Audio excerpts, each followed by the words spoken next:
თავისთავად როცა ჩვენ ამაზე ჩვენ მქონია კიდეც საუბარი აფხაზეთის ისტორია ეს და ისტორიული საკითხები არის ის რაც მომავალში ან აწმყოშიც თუ საუბრებით აფხაზებს ეს არის ძალიან მნიშვნელოვანი საკითხი რომელი ისტორიკოს მივიდეთ შეიძლება ითქვას რომ ყოფილა რაღაც ისტორიული შრომები რომლებსაც ძალიან ცუდი როლი აქვს ნათამაშები ჩვენ შორის ურთიერთობებში ხო რომელთა ისტორიული სიზუსტე უკვე დამოწმებულია რომ არ იყო ზუსტი მაგრამ თავისი არასწორი საქმე ამ ნაშრომებმა უკვე გააკეთა ზოგადად ამ ისტორიის შესახებ აფხაზური სეპარატიზმის საფუძვლები შეიძლება ითქვას რომ სამ ჯგუფად იყოფა. ერთი შეეხება უძველეს ისტორიას და იმას თუ რა ხდებოდა აფხაზეთის ტერიტორიაზე, მეორე შეეხება მე-20 საუკუნის დასაწყის პერიოდს და ჩვენი დამოუკიდებლობის პერიოდს, გასაბჭოებასა და აი ამ დინამიკას, რაც მაშინ 20-იანი, 30-იანი წლების პერიოდს და მესამე 90-იანი წლებს უკვე ომის დინამიკას. ეს ნაშრომი გვცემს პასუხს აი სწორედ უძველეს პერიოდის შესახებ. რა როლს ასრულებს ეს ნაშრომი და ზოგადად სიმონ ჯანაშიას ნაშრომები აფხაზეთის ისტორიის კვლევაში და ზოგადად რა ტიპის შრომები გვაქვს ამ კუთხით ვინ იკვლევდა ამ პერიოდს და ვისი შრომები გამოგვადგება ყველაზე მეტად სწორად საუბრის წარმართვისაგან მოგესალმებით ძალიან დიდი მადლობა მოწვევისთვის და აი ამ თემის წინ წამოწევისთვის და მოგახსენოთ რომ შარშან 2025 წელს შესრულდა 125 წელი სიმონ ჯანაშიას დაბადებიდან. აღინიშნა ეს ცოტა მწირად, მაგრამ მაინც აღინიშნა ეს თარიღი. და თქვენ აქ ძალიან კარგი ფრაზა იხმარეთ. ეჭვმიუტანელი მეცნიერი, ეჭვმიუტანელი ისტორიკოსი. რას ნიშნავს ეგა? ეს ნიშნავს იმას, რომ აფხაზები ეჭვის ქვეშ არაყენებენ, აფხაზები არაყენებენ ეჭვის ქვეშ სიმონ ჯანაშიას მიდგომებს და მის დებულებებს, მის კონცეპტუალურ ხედვას. ეს და ზოგადად სიმონ ჯანაშიასადმი დამოკიდებულება და აი ამ ოჯახისადმი დამოკიდებულება აფხაზების მხრიდან უცვლელი რჩება მიუხედავად იმისა, რომ თუ სიღრმეებში ჩავწდებით ისინი წინააღმდეგი უნდა იყვნენ სიმონ ჯანაშიას, აკადემიკოს სიმონ ჯანაშიას კონცეპტუალური ხედვის.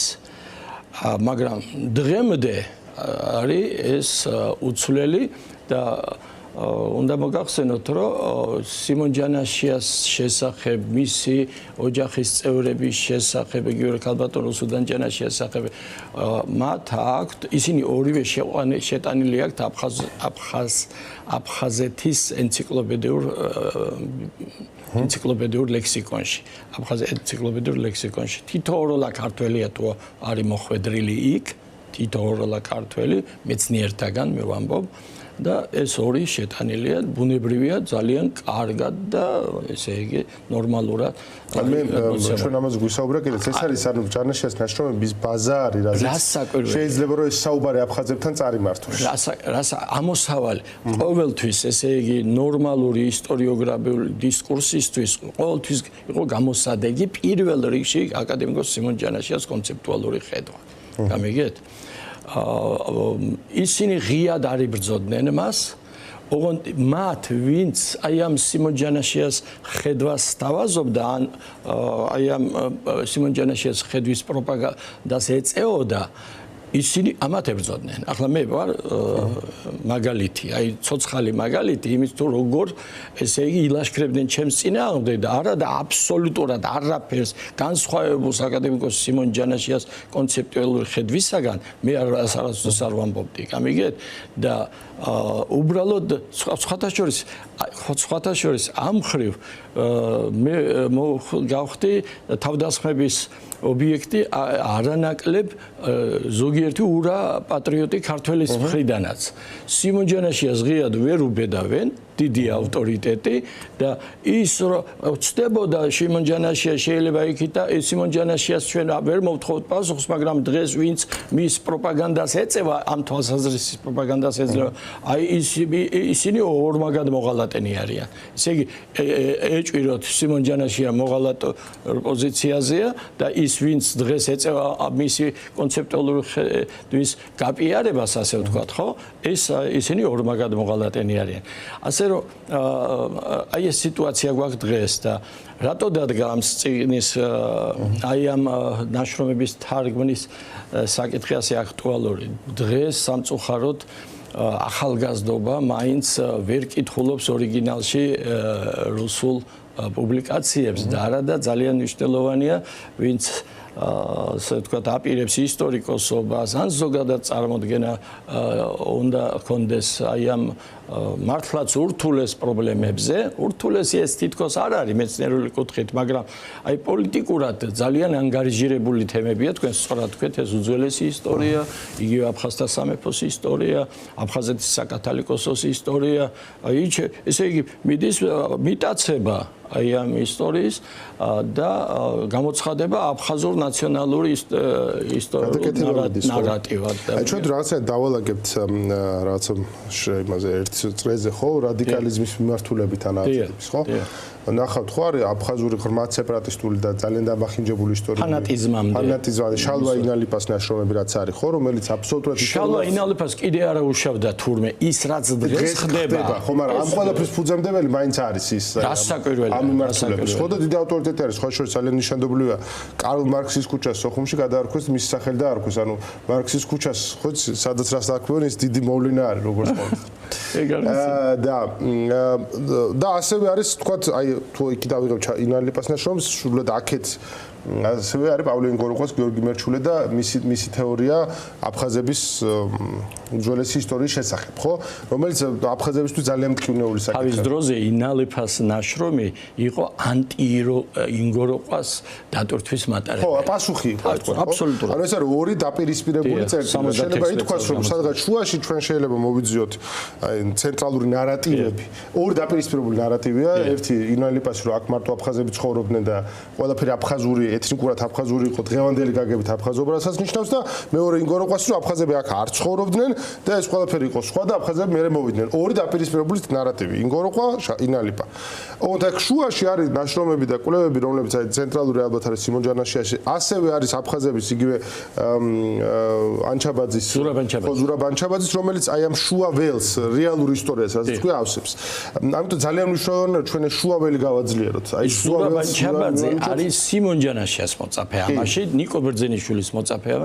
აქვს მას ოდნავ განსხვავებული პოზიცია და ზოგჯერ მცდარიც, ეგ სხვა თემაა, მაგრამ თავარს ის ამბობს, რომ ქართველები ძირძველი მკვიდრი მოსახლეობა არის თანამედროვე აფხაზეთის ტერიტორიაზე. ისე როგორც აფხაზები არიან მკვიდრი მოსახლეობა აფხაზეთის ტერიტორიაზე. ანუ ნებისმიერი თეორია, რომელიც ითქვას, რომ ან ერთი და ან მეორე აქ ძირძველი მოსახლეობა არ არის, არსებითად არის ჯერ დავიწყოთ იქიდან, რომ ძალიან მძიმე პოლიტიკური შედეგების მომტანი და ამასთან ერთად არსებითად არასწორია.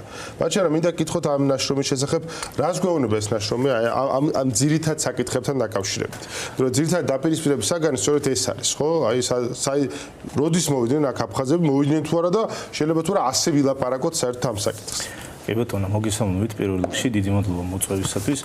მართლაც არაერთხელ იქ რომ სიმონ ჯანაშიას ნაშრომები აფხაზეთის ისტორიის შესწავლის თვალსაზრისით არის მართლაც საეტაპო მნიშვნელობის ისე ასე ვთქვათ გამოკვლევები. საინტერესო ის არის რომ აი ცალკეულ ნაშრომებს აი ისეთი როგორც არის მაგალითად აღნიშნული ჩვენთან წინამდებარე ნაშრომი ნაკლებად ექცეოდა ყურადღება. დიდი ხნის განმავლობაში საარქივო დოკუმენტებში ინახებოდა და შემდგომ ჩვენთვისაც ძალიან გამომცემლებისთვის ძალიან საპასუხისმგებლო საქმე იყო საერთოდ ჯანაშიას ნაშრომის შესახებ მისი პუბლიკაცია ქართულენოვანი მისი პუბლიკაცია.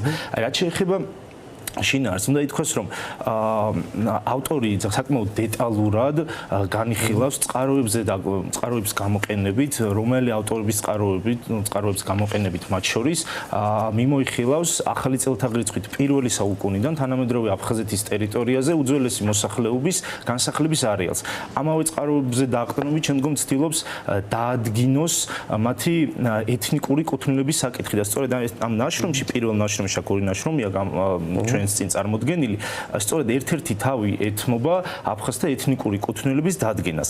ეხლა დღევანდელ პირობებში, როდესაც ფაქტობრივად ენობრივი მონაცემები არ გაგვაჩნია, არგუმენტად მთავარ რაც შეიძლება იყოს მათი ეთნიკური კუთვნილების დადგენისას, სიმონ ჯანაშია ეყრდნობა ეთნონიმთა ენათმეცნიერულ ანალიზს.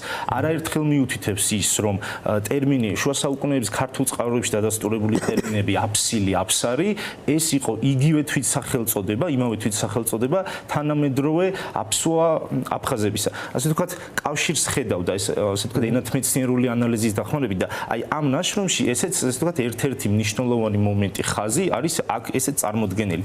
ამასთან იქ მიმოიხილავს მატერიალური კულტურის ძეგლებს, რომელიც იყო გავრცელებული მთელ დასავლეთ საქართველოს ტერიტორიაზე და მათ შორის თანამედროვე აფხაზეთშიც. ფაქტობრივად გვაქვს ერთად ერთნაირი სურათი, ერთი და იგივე სურათი, კოლხური ბრინჯაოს კულტურის გავრცელება ხდება და იქ საგანგებოდ მიუთითებს ჯანაშიანი, რომ აი ეს დოლმენური კულტურა, რომელიც შემდგომ სხვათა შორის, მათ შორის დასახელებული შალვა ინალიფასათვის და ბევრი სეპარატისტულად განწყობილი აფხაზი ისტორიკოსისათვის, გახდა ერთგვარი დოკუმენტი იმისა, რომ აი უძველესი პერიოდიდან ერთადერთ აბორიგენ მოსახლეობად აფხაზეთის ტერიტორიაზე დაესახელებინათ სწორედ აფსუ აფხაზთა წინაპრები და აი რეალურად არაერთი არქეოლოგიური ასე ვთქვათ ექსპედიციის შედეგად და ანალიზის შედეგად ის მატერიალური კულტურის ძეგლებისა დგინდება რომ დოლმენური კულტურის სამარხები მოიცავს იმ ინვენტარს რომელიც თლიანად გავრცელებული იყო დასავლეთ საქართველოს ტერიტორიაზე და აქ რაიმე განსხვავებული სეგმენტი არ ვლინდება აი რაც შეეხება ძალიან მნიშვნელოვანი საერთოდ საინტერესო არის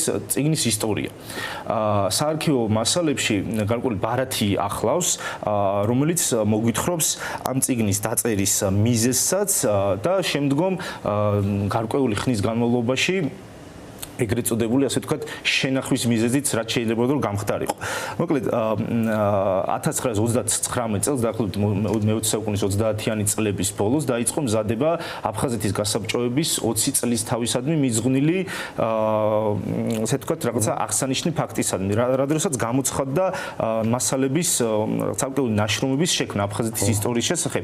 ამ კომისიას რესპუბლიკურ კომისიას მე ხელმძღვანელობდა დიმიტრი გულია, რომელიც ასე ვთქვათ ცნობილი იყო თავისი ჯერ კიდევ 1925 წელს გამოცემული აფხაზეთის ისტორიით. შეიძლება ითქვას დიმიტრი გულიაზე ბატონი ზურაბიც ისაუბრებს ამაზე შემდგომ. აი უფრო ნაკლებად იყო პოლიტიკურად ანგაჟირებული დიმიტრი გულია სხვა აფხაზი ისტორიკოსებისაგან. თუმცა ისიც ერთ-ერთ ასე ვთქვათ აბორიგენ მოსახლეობად აფხაზეთსა მაინც აფსუ აფხაზთა წინაპრებს ასახელებდა. სიმონ ჯანაშია მიიღო ასე ვთქვათ მონაწილეობა და გამოსცა მოამზადა ნაშრომი, რომელიც 1929 წლიდან 47 წლამდე ინახებოდა აფხაზეთის სამეცნიერო კვლევით ინსტიტუტში. მაშინდელმა აფხაზეთის ცენტრალური აღმასრულებელი კომიტეტის პირველმა მდივანმა აკაკი მგელაძემ მისი სახელით არის განმოგზავნილი აღნიშნული ნაშრომი საქართველოს კომუნისტური პარტიის პირველ მდივანთან, კანდიდ ჩარკვიანთან, რომელმაც თავის მხრივ ამ უკანასკნელმა შესასწავლად ეს წიგნი გადასცა მეცნიერებათა აკადემიას. აი ამ მხრივ ჯერ კიდევ კვლევა-ძიების პროცესში ვართ, თუ კი რაიმე გამოხმაურება თუ იყო ამ ნაშრომის შესახებ, რომელიც მომზადებული იყო, ეს არის საბეჭდ მანქანაზე აკრეფილი 75 გვერდი, რომელსაც სამეცნიერო აპარატი არ ჰქონდა და გამომცემლებისა და ბატონი ზურაბის დახმარებით შევძელით, რომ ასე ვთქვათ, გავმართეთ სამეცნიერო თვალსაზრისით, რომ გამოსაცემად მომზადებულიყო. კომენტარები. დიახ, სამეცნიერო კომენტარები, დიახ. ხო, აქ შეგვიძლია ჩვენ გამოვთქვათ მოსაზრება იმასთან დაკავშირებით, რატომ შეიძლება გამხდარიყო მიზეზი იმისა, რომ აი 20 წლის იუბილესადმი აფხაზეთის გასაბჭოების 20 წლის იუბილესადმი მომზადებული წიგნი, ნაშრომი ატომაც არ გამოიცა. საქმე ისაა, რომ საბჭოთა ეროვნული პოლიტიკა მე-20 საუკუნის 20-30-იან წლებში ცვალებად ხასიათს ატარებდა. აი 20-იან წლებში დაიწყეს კორენიზაციის ეტაპი, როდესაც შეიქმნა ცალკეული ეროვნული რეგიონები, მათ შორის ეროვნული ეთნიკური უმცირესობების ენაზე გაიხსნა სკოლები და ეს იყო ფაქტობრივად სატიტულო სატიტულოების, დიახ. კარენოიენების ეს იყო შეიძლება ითქვას, რომ ეს იყო საბჭოთა ხელისუფლების მხრიდან იმ განცდის შექმნა, რომ თითქოს ისინი ფიქრობდნენ ეთნიკური უმცირესობების ისტორიის, მათი ენის უფლებების დაცვაზე, საერთოდ ცხოვრების სხვადასხვა სფეროს უფლებების დაკმაყოფილებას შეიძლება ასე ითქვას. აი ამ ხრივ შეიძლება ითქვას, რომ აფხაზეთში განსაკუთრებით ნესტორ ლაკობოს მმართველობით მიღებულმა პრივილეგიებმა ხელი შეუწყო ტენდენციური ნაშრომების შექმნასაც. აი არაერთი აფხაზი მეცნიერი ყავს 20-იან წლებსა და 30-იან წლებში, რომელმაც არაერთი ტენდენციური ნაშრომი შექმნა აფხაზეთის ისტორიის შესახებ. ამიტომ აი ეს პროცესი გაგრძელდა დაახლოებით 30-იანი წლების შუანახევრამდე. აი შემდგომ ამ პოლიტიკაზე უარი თქვა საბჭოთა კავშირმა, ეს შეიძლება ახსნათ მაგალითად ცალკეულ ხარჯებთანაც იყო ეს დაკავშირებული με ეროვნული რეგიონების გამოყოფა, ეროვნული სკოლების შექმნა. თუმცა ესეც მოჩვენებითი იყო რეალურად, იმიტომ რომ ჩვენ ვიცით, რომ მხოლოდ დაწყებით საფეხურზე იყო აფხაზური ენის სწავლება, შემდგომ რუსულება დღემდე რჩება მეხსიერება აფხაზური მეხსიერების კინოულ წერტილად, იმიტომ რომ ეხა უკვე ის ხალხი ბევრი აღარ არის ცოცხალი, მაგრამ გეტყვი რომ აი ჩვენ რო გადავედით უცებ დაიკარგა ეს აფხაზური სწავლება, როგორ გვირწყავდნენ ხელში მასწავლებლები, რომ ქართულად ქენთ. აი დაახლოებით ისეთივე ისტორიები ხო ის აკაკის იმას ჩვენ თავგადასავალში რო არის. აი რუსულ სკოლებში როგორ აწვალებდნენ ქართულ ბავშვებს, მსგავსი რაც მეხსიერება აფხაზურ იმაში არის და დალექილი აშკარად რაღაც ფორმით და ეს არის მათი წინააღმდეგობის ძირითადი მიმართულება. სამწუხაროდ 20-იანი, 30-იანი, 40-იანი წლების პოლიტიკამ, საბჭოთა პოლიტიკამ, ამ პოლიტიკათა ცვალებადობამ და დაუდევრობამ ამ კუთხით ძალიან ცუდ როლი ითამაშა და შესანიშნავ ბაზა მოამზადა მე იმ უბედურებისათვის რაც მოხდა. დაგიბრუნდებით აუცილებლად. ერთი და დაზუსტება მინდა. ესე იგი, как სწორად თქვა ბაჩანამ ყველაფერი რაც თქვა ამ უძველეს ისტორიაზე, სიმონ ჯანაშიას თავარი თეზისი, ერთ-ერთი მთავარი თეზისი არის რა, რომ უძველეს დროში სანამ ისტორიის ასპარეზზე 2000 წლის წინ გამოჩნდებოდნენ აბაზგაფსილები, სიმონ ჯანაში ამბობს, რომ იქ იყო მეგრულზანური ფესვები. ესე იგი სანიგების წინ წამოწევა ხდება და მასე ესე იგი უწინ აფხაზეთის ტერიტორიაზე იყო მეგრულსვანური ასე ვთქვათ ეთნოსი, მეგრულსვანური ერთად ყოფნა ქართულ სივრცეში, ხო, აფხაზთა ტომებისა, აფხაზთა წინაპრებისა ითვლის მხოლოდ 2000 წელს. ამიგეთ? და აი ეს 2000 წელი იყო ის პერიოდი, როდესაც ისინი გახდნენ საერთო ქართული ეროვნულ სახელმწიფოებრივი და ცივილიზაციური სივრცის ორგანული ნაწილი. აი ეს არის სიმონ ჯანაშიას მთავარი თეზისი, კონცეპტუალური ხაზი და შეიძლება ითქვას, რომ აი ბადრუზურა ჩვენ ჩემს ყველა შემთხვევაში რაღაც დროს ჩვენ თუ ვისაუბრებთ და ეს პროცესი უნდა დაიწყოს, ხო, რაღაცა ჩვენთვის კარგ შემთხვევაში რომ საუბრის აფხაზებთან რაღაცა ტიპის საერთო ნიადაგის შეების კუთხე. ისტორიული საკითხები იქნება აუცილებლად ესეთ კივნეული საკითხები. და ამათ გაუვლელად შეუძლებელი იქნება რომ ჩვენ რაღაც საკითხებს, რაღაც კითხვებს უპასუხოთ.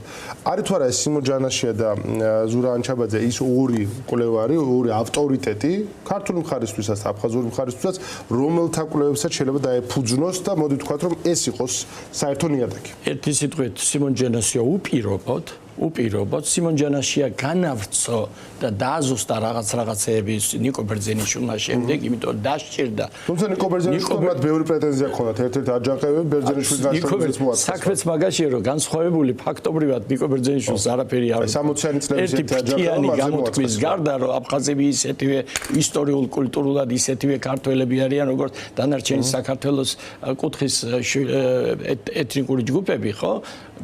გარდა ამის მას აბსოლუტურად არაფერი ისეთი არ უთქვამს და ეს ვერ მიიღეს, მათ არ მიიღეს, ეგ სხვა თემა ამ შემთხვევაში, მაგრამ თავარი რა არის? მას დაზუსტება მოუწია და ამიტომაც მასზე გადავიდა ეს აგრესია, მასზე გადავიდა აგრესია. ისე ვიმეორებ სიმონ ჯანაშიას ისინი ვერ უბედავდნენ. რაც შეეხება ახლა ზურაბ ანჩაბაძის, იქ მეტი სიფრთხილე გვმართებ ჩვენ, რასაკვირველია. ორი რაღაცა აქვს ვიმეორება, ორი რაღაცა აქვს ზურაბ ანჩაბაძის, რომ კოლხები, რომლებიც დიოსკურიდან აფსაროსამდე ცხოვრობდნენ უძველეს დროში, კოლხები არიან, ესე იგი, ქართველური მოდგმის მეგრულზანური ტომები. ესაა ზურაბ ანჩაბაძის. მეორე, აფხაზთა სამეფო არის ქართული სახელმწიფო. ამ ორი თეზისის გამო ზურაბან ჩაბაძე არის ქართული საისტორიო სკოლის წარმომადგენელი. იგივე ივანე ჯავახიშვილის, სიმონ ჯანაშიას, ნიკო ბერძენიშვილის სკოლის წარმომადგენელი. ყოველთვის თავის თავწვდიდა ქართველ ისტორიკოსად ამის გამო რომ ამ სკოლის წარმომადგენლად.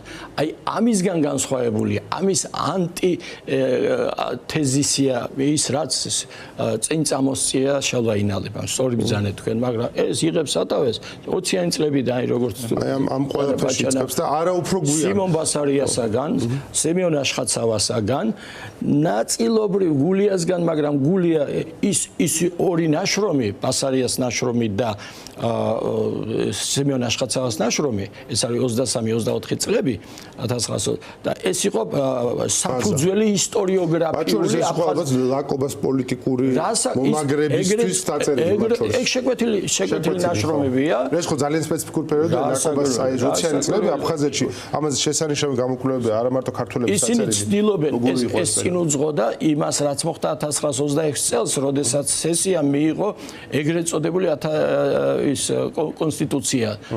კონსტიტუცია რომ შემდეგ კი ეს კონსტიტუცია გააუქმეს, გამიგეთ, მაგრამ ის დამოუკიდებელი აფხაზეთის სახელმწიფოს არსებობის ისტორიოგრაფიული არგუმენტაცია. ამისთვის ჭირდებოდა. არა ქართული აფხაზეთის, არამედ დამოუკიდებელი საქართველოსგან სრულიად იზოლირებული აფხაზეთის ისტორიის წარმოჩენას ჭირდებოდა. ეს ძალიან მნიშვნელოვანი საკითხები არის. დაგიბრუნდებით ბატონ ზურაბ ბაჩარა, მე კითხვა მექნება ამ ხრივ რა, ეხლა თქვენ დაამუშავეთ სიმონ ჯანაშიას ეს ნაშრომი, ხო? რა და მათ შორის ალბათ დაინახეთ სივრცე რა არის კიდევ დასამუშავებელი, რა არის წინ წამოსაწევი, რა ნაშრომები არის, თუნდაც ხელახლა დასაბეჭდი, ხელახლა გამოსატანი სადისკუსიოთ, რა თემებზე ღირსო დისკუსიები წამოვიწყოთ. თქვენი ხედვა როგორი არის ამ კუთხით? მათ შორის არის სიმონ ჯანაშიას სხვა ნაშრომებთან დაკავშირებით. დიახ, ზოგადად ძალიან მნიშვნელოვანია ის, რომ მე-20 საუკუნის 30-იანი წლების ბოლოს დაწყებული საბჭოთა ეროვნული პოლიტიკა, რომელიც ცდილობდა რომ მაქსიმალურად რადიკალური დისკურსი მიეცა ცალკეული ეთნიკური ნაციონალიზმისაგან, აი ეს განვასხვავოთ იმ ობიექტური რეალობისაგან და ასე ვთქვათ, წყაროებზე დამოკიდებული მსჯელობისაგან, რომლის მიხედვითაც იწერებოდა ნაშრომი და სწორედ ერთ-ერთი ამის მაგალითი არის სწორედ ეს წინამდებარე ნაშრომი. ჩემი აზრით, მთავარი ღირსება, რასაც უნდა მივაქციოთ ყურადღება არის არა ასე ვთქვათ პოლიტიკურად ანგაჟირება ან რომელიმე მხარის მაგალითად წინ წამოწევა ისე რომ იქ გარკვეულმა ეთნიკურმა ნაციონალიზმმა არ უნდა სძლიოს რეალურ მეცნიერებას. აი რასაც ემსახურება სიმონ ჯანაშიას, ნუ მათ შორის ივანე ჯავახიშვილიც ხშირად იყო ისეთ შემთხვევა, როდესაც მასაც თითქოს დაასდეს ბრალი იმაში, რომ ისინი ის აფხაზთა წინაპრებს ქართველურ ტომებად აცხადებდა. იყო ესეთი შემთხვევები, რომ მაგალითად ხშირად არის, როდესაც მეცნიერები ცვლიან ისტორიკოსები ცვლიან ხშირ შემთხვევაში პოზიციებს, მაგალითად შეიძლება გადასინჯო მოხდეს, ამის ჩვეულებრივი ბუნებრივი პროცესი არის მომენტი არის, ამიტომ და ეხლა ჩვენთან ისეთ ეპოქაზე ვლაპარაკობთ, რომ ამ ისტორიკოსებს მოუწიათ იმ ეპოქაში ცხოვრება, როდესაც მათ ავალებდნენ კიდეც ხშირად პოზიციები შეეცვალათ. ახლა ზოგადად მათგანი ამ პოზიციებს არ იცვლიდა გასაგებია, მაგრამ ნუ ახლა რთული დრო არის მოგესწრებით. სიმონ ჯანაშია 47 წელს გარდაიცვალა, მგონი ხო 47 წელს 47 წლისა. სრულად ახალგაზრდა. დიახ, ამის გამოსმა ტენდენციურმა ნაშრომებმა საბოლოო ჯამში შეიძლება ითქვას, რომ განსაკუთრებით მე-20 საუკუნის მეორე ნახევრიდან 50-იანი წლებიდან ფაქტობრივად გახსნა მისცა ძალიან კარგი ნიადაგი იმისა, რომ დაწყებული იყო ისტორიოგრაფიული დაპირისპირება, ქართულ-აფხაზური ნარატივების დაპირისპირება და აი ეს ნებისმიერ ასეთ აფხაზები თავიანთ აჯანყებებს ეძახიან, რო ითვლენ 50-იანებში, 60-იან, პრაქტიკულად 10 წელიწადში ერთხელ იქ სოხუმში რაღაც ტიპის ელიტათა აჯანყება ხდებოდა მოსკოვის ჩართვა ამ პროცესში.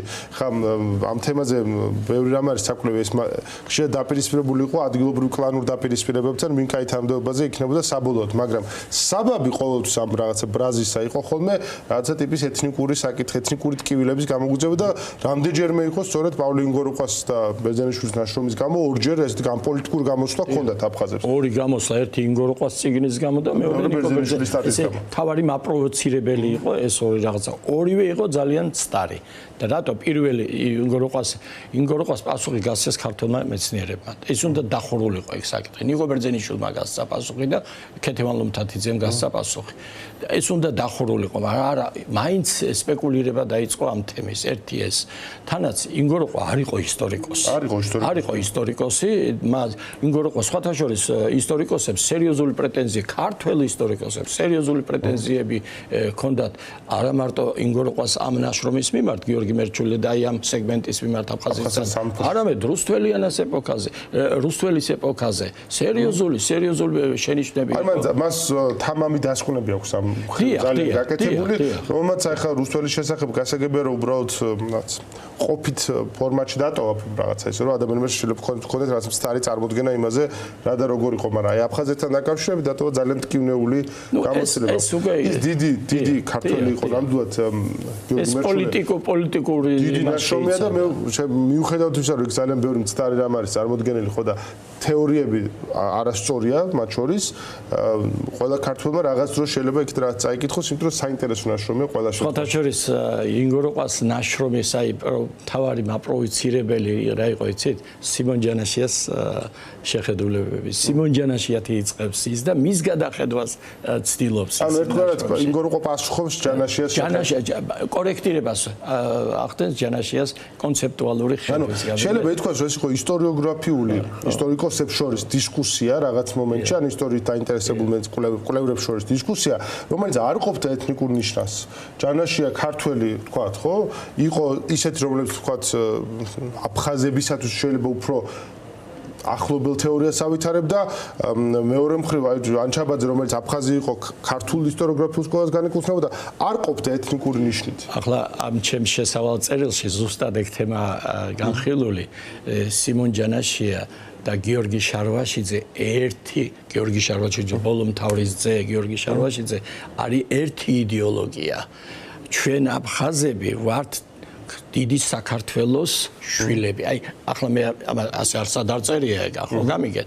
ესე იგი თუ რატომა სიმონ ჯანაშიამ სეგანგებო ნაშრომი უძღა გიორგი შარვაშიძეს და იქ პირდაპირ თუ რატო იყო გიორგი შარვაშიძე ქართველი? ქართველი როგორ კულტურულად, პოლიტიკურად, სახელმწიფოებრივად და ამავე დროს ხას უსვამდა თუ რა იყო მასში აფხაზური მშობლიური ენა, აფხაზური ადაჩვევების და აი მისი აფხაზურობა, მისი ეთნოტომობრივი იდენტობა. ისე როგორ დაუშვათ მეგრელს აქვს თავისი კუთხური იდენტობა, ხო?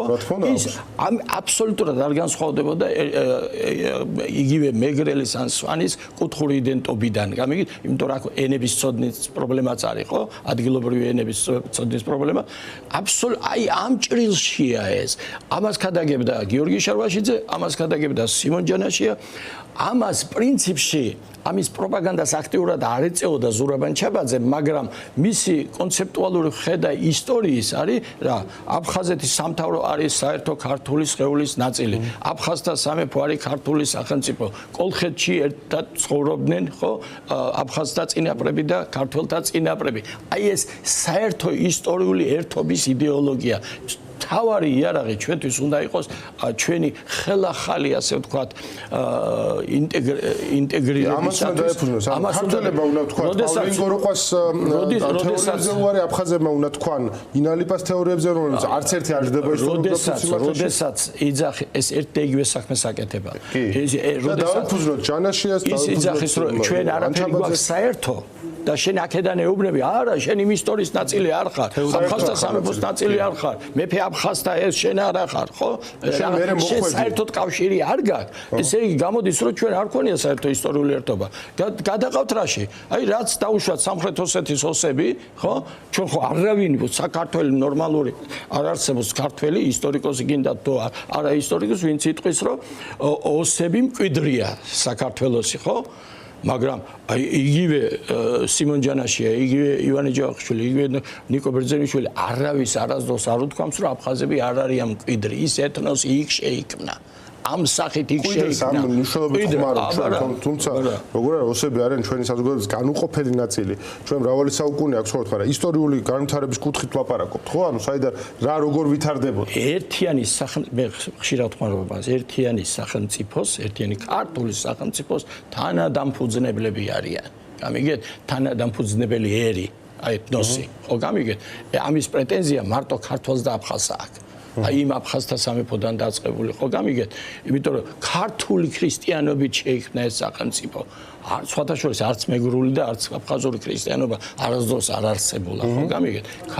ქართული ბუნებაა, ხო კავკასიაში, სამხრეთ კავკასიაში. ეს ახლა სომხებს თუ არ ჩავთვალოთ. სომხები და ორი ერია, ვესაც თავისი ეროვნული ცივილიზაცია და ცივილიზაციური სივრცე გააჩნდა კავკასიაში. კი ბატონო. ბაჩანა ამ მხრივ კი ბატონო. დიახ, პავლე ინგოროყვაძე დავამატებ ერთ შეიძლება ერთი მომენტიც იყოს გასათვალისწინებელი, რომ მისი ეს ნოვაციები, ამ ნოვაციებისგან შესაძლოა მას უბიძგა სწორედ ამ 20-იან და 30-იან წლებში, აი მაგალითად სემენ აშხაცავას, სემენ ბასარიას, თუნდაც დიმიტრი გულიას ამ ნაშრომებმა, სადაც აი მკვეთრად ეს რადიკალური დისკუსია იყო გატარებული, რომ ერთადერთი მკვიდრი მოსახლეობა რა სწორედ აბსო აფხაზთა წინაპრები იყვნენ. შესაძლოა ესეც იყოს მის მეცნიერულ შეფასებას რომ შემთხვევაში თავი დავანებოდა. აი უნდა ითქვას რომ ის პროცესი რაც დაიწყო შემდგომ 57 წელს აი ინგოროყვას გიორგი მერჩულის განხილვა სრულებით რომ ხელოვნური პროცესი იყო, ამას კარგად მეტყველებს ის გარემოება რომ სანამ გიორგი ახვლედიანმა გაზეთ ზარიევოსტოკაში არ გამოაქვეყნა სტატია რომელთაც მხარი დაუჭირა მას გიორგი მერჩულეში გამოთქმული მოსაზრებების შესახებ, მანამდე თითქოს რუსულ ენაზე იყო სტატია და წაიკითხეს. მაშინ გაიგეს. მაშინ გაიგეს კი ბატონო. შეიძლება ესეც გასად გავითვალისწინოთ აუცილებლად. აი ამ შემთხვევაში აი აფხაზთა სამეფოზე იყო იქ ხშირად კიდევ სწორება და აი დღესაც ალბათ ესეც აქტუალური საკითხი არის, თუმცა აი რეალურად რომ დავაკვირდეთ ლეონი გენეტიკურად, მაგალითად მისი წარმომავლობა ამ შემთხვევაში უფრო ნაკლებად არის ხარისხოვანი ვიდრე ის რომ ის სახელმწიფო რომელიც მან შექმნა ის იყო საერთო ქართული პოლიტიკური კონტექსტის ნაწილი და დასავლეთ ქუთაისი რომელიც იყო ცენტრი ამ სამეფოსი, მგონი ამაში ეჭვი მის ქართულობაზე ცოტა ნაკლებად შეიძლება შეიყვანოს. ხო, არც ერთ ნორმალურ კავკასიოლოგს, არც ერთ პროფესიონალ კავკასიოლოგს, არა ქართველს, რუსს და სხვებს არასდროს ეჭვი არ შეუტანიათ, რომ აფხაზთა სამეფო იყო ქართული ამაში. არავის არ შეუტანია ეგ. ამ მხრივ სხვა შორის კუმურდოს ტაძარი არის ჩვენ ხშირად ვამბობთ რომ ბაგრატი არის ერთიანი საქართველოს სიმბოლო, ხო და გასაგებია რატომაც ვამბობთ ამას, მაგრამ მე სულ ვამბობ ხოლმე რომ კუმურდო არის არანაკლები მნიშვნელობისა ჩვენი ისტორიოგრაფიისათვის, ეს არის აფხაზთა მეფეების მიერ აშენებული ტაძარი, აშენებული ძალიან შორს იმ ტერიტორიისგან, რასაც ჩვენ დღეს აფხაზეთს ვეძახით და რაც თორე კუმურდოში არის ფრესკა, სადაც გამოსახულია სწორედ ერთიანი საქართველოს პირველი მეფის ბაგრატის დედა. ანუ ეს რაღაცა დიდი გაერთგვაროვნება ამ ტერიტორიაზე მცხოვრები ხალხებისა დამახასიათებელი მე-10 საუკუნისათვის, როდესაც თან ყველაფერი შენდებოდა და დიდი უდიდესი კულტურული აღმავლობის პერიოდი მე-9 საუკუნეები, აი აქ ჩანს ყველაზე კარგად აი ეს როგორ უკავშირდებიან ელიტები ერთმანეთს, ხალხები ერთმანეთს. ჩვენ მანამდე შეიძლება ცოტა ვიცოდეთ მათ შესახებაც. თქვენ აქ ბაჩანამ ხაზი გაუსვა და თქვენც ბრძანეთ აი სიმონ ჯანაშიას რო კითხვა იყო ასეთი რომ სიმონ ჯანაშიას რომელი ნაშრომებს გამოყოფდით რა. აი ამ ჩემს შესავალ წერილში ძალიან საკმაოდ დიდი ვრცელი სეგმენტია სიმონ ჯანაშიას დაკვირვებები ქართველი ერის ფორმირების ეტაპებზე.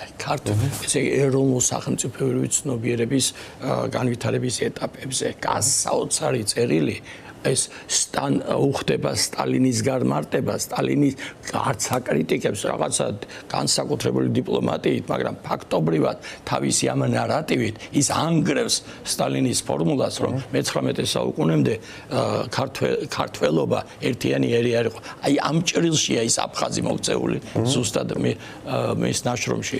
ეს არის ბრწყინვალე ნაშრომი, აი ეს სიმონ ჯანაშიას ბრწყინვალე ნაშრომი, მაინც და მაინც მისი არ ხდება მისი პოპულარიზაცია ამ ნაშრომის და ეს არის ქართველი ერის ფორმირების შესახებ ისტორია. 44 წელს მოხსენება წაუკითხავს მას და 1944 წელს და შემდეგ დაიბეჭდა ეს ნაშრომი მისი გარდაცვალების შემდეგ ხელნაწერი, რომელსაც ცოტა გაშიფრვაც კი დაჭირდა. ამიგეთ არ იყო გამზადებული დასაბეჭდად არ ყოფილა. ერთ სიტყვით წინვალი ნაშრომი და ეს დაბეჭდილია მე-5 ტომში თუ არ ვცდები მე-5 ტომში. ბაჩანი დასრულისკენ წავიდეთ და კიდევ ერთხელ რა მიმართულებით შეიძლება გახსნას დისკუსია აი ამ ნაშრომმა, რაზეც ახლა ჩვენ ვართ დღეს შეკრებილი და რა არის ის აი ჩვენ ახლა რაღაც სატელევიზიო ფორმატში ვეცადეთ რაღაც მიმოგვეხილა პრაქტიკულად ისტორიოგრაფიული სივრცე რა შეიძლება დაეფუძნოს მომავალში ეს კვლევები, თუმცა აქ მნიშვნელოვანია რაღაც შეხების წერტილები უფრო მეტად იყოს გამონახული. მე იმიტომაც აი ძალიან გამიხარდა რომ ეს ამბავი რომ ნახე Facebook-ზე თქვენ გედოთ რომ ეს დაიბეჭდა ეს სიგნი რომ იმიტომ რომ ჩვენ გვისაუბრე ამ თემაზე რომ სიმონ ჯანაში არის შეხვედრის წერტილი ძალიან დაპირისპირებული ნარატივებისა ერთმანეთთან როგორც არის ქართული და აფხაზური და ასეთ წერტილებს ჩვენ მოვუფრთხილდეთ როგორც სიმონ ჯანაში არის. კი ბატონო, გეთანხმებით სრულად. მართლა ძალიან მნიშვნელოვანი არის მისი პრაქტიკული გამოყენება და გავრცელება საერთოდ ასეთი ნაშრომებისა, სადაც აი მართლაც ობიექტურ მსჯელობაზე, რეალობაზე არის დაფუძნებული, აგებული სრულებით ეს ნარატივი. ეხლა ამ ხრივ განსაკუთრებით მნიშვნელოვანია, რომ მაგალითად სხვა ენებზეც ითარგმნოს, ჩვენ ვფიქრობთ, რომ მაგალითად ინგლისურადაც იქნას ეს წიგნი იყოს გამოშვებული, თარგმნილი იყოს. რადგანაც ეხლა მისი გავრცელება, პოპულარიზება დღესდღეობით საერთოდ აი თქვა დავიღოთ მაგალითად თუნდაც ქართულ საზოგადოების მაგალითად ახალი თაობებისათვის აფხაზეთის ისტორია ხშირ შემთხვევაში მხოლოდ მცირედ ვიდეო რგოლებით შემოიფარგლება, რომელიც სოციალურ ქსელებში ვრცელდება და ხშირ შემთხვევაში საკმაოდ ფალსიფიცირებული ისტორია ჟღერდება და ხდება მისი პოპულარიზება. ამიტომ აი ვფიქრობთ, რომ განსაკუთრებით ახალგაზრდა თაობისათვის ძალიან მნიშვნელოვანი იქნება ინფორმაციის სწორად მიწოდება. განსაკუთრებით ისეთი საეტაპო მნიშვნელობის მკვლევარისათვის, ისტორიკოსისათვის, როგორც სიმონ ჯანაშია იყო.